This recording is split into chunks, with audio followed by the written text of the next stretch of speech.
इंसान को धैर्य रखना चाहिए, चाहे कुछ भी हो। धैर्य से ही हर चीज का समाधान होता है। समय व्यक्ति को आगे बढ़ना सिखाता है। समय के साथ इंसान को आगे बढ़ते रहना चाहिए। इंसान के जीवन में सुख दुख धूप छांव के जैसे होते हैं। अगर दुख आता है तो सुख भी आएगा, आते जाते रहेगा। लोगों की बातों को ध्यान देने से अच्छा निरंतर कर्म करते रहना चाहिए। कर्मों से ही व्यक्ति महान बनता है। परिस्थितियों को लेकर नहीं बैठना चाहिए, बल्कि इंसान ने आगे बढ़ते रहना चाहिए। अगर आप किसी का अच्छा नहीं कर सकते हो तो किसी का बुरा भी मत करो।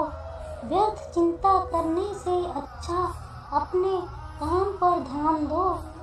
जिनका इस संसार में कोई नहीं होता, उनके सर पर हमेशा कृष्ण का हाथ होता है।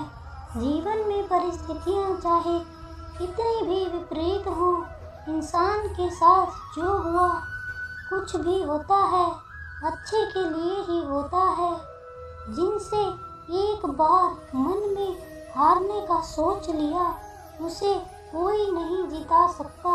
उसका हारना पक्का होता है। जो अपने मार्ग से भटक जाते हैं, उन्हें श्री कृष्ण रास्ता दिखाते हैं। परिस्थितियों के कतराना नहीं चाहिए, बल्कि उनका डटकर मुकाबला करना चाहिए। निरंतर कर्म करना व्यक्ति का धर्म होता है। कर्म से ही इंसान कर्मवीर बनता है। ईश्वर ने हमारे भाग्य में जो लिखा है, उसे हमसे कोई नहीं छीन सकता। लेकिन अगर हमें अपने ईश्वर पर सच्चा भरोसा है, तो हमें वो भी मिल सकता है जो हमारे भाग्य में नहीं लिखा होता। इंसान का मुश्किल वक्त उसके लिए एक दर्पण की तरह होता है, जो हमारी क्षमताओं का दर्शन हमें करवाता है।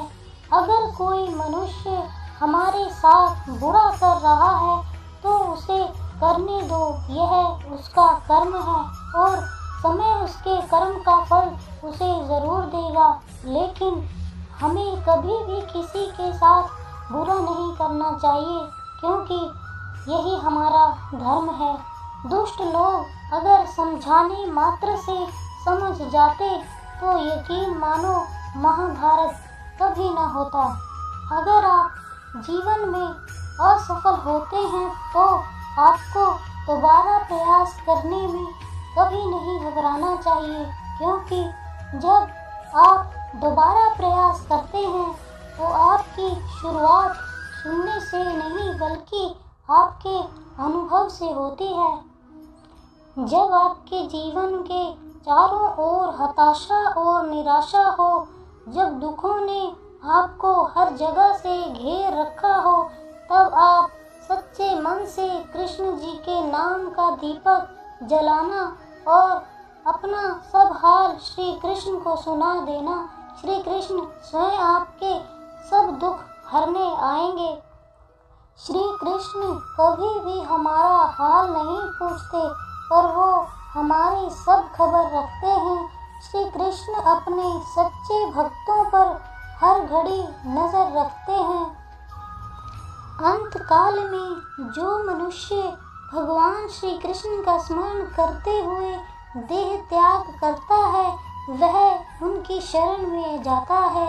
इसलिए मनुष्य को चाहिए कि अंत काल में भगवान का चिंतन करे। जब आप प्रभु के साथ जुड़ जाओगे, तो आपकी परीक्षा आरंभ हो जाएगी। कुछ लोग इसे दुख समझते हैं, तो कुछ लोग प्रभु की कृपा समझते हैं।